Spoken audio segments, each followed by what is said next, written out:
Hi guys, in this video I will show you how to log in without password in Wechat.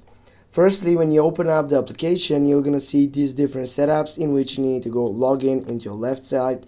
Then you need to select your region, and then you need to go accept and continue with that green setup. Then here as you can see it is your phone number, but on the second selection it says enter WeChat password.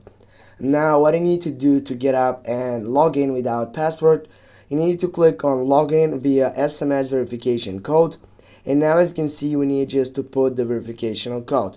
Go send, and then it says we will send the verification code to the following number. Go OK, and now you need to wait for getting up that number setup in which it will be sent it to your phone number.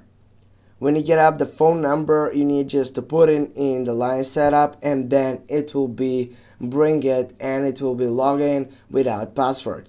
Thanks for watching. Don't forget to hit that like and share the video. See you soon guys.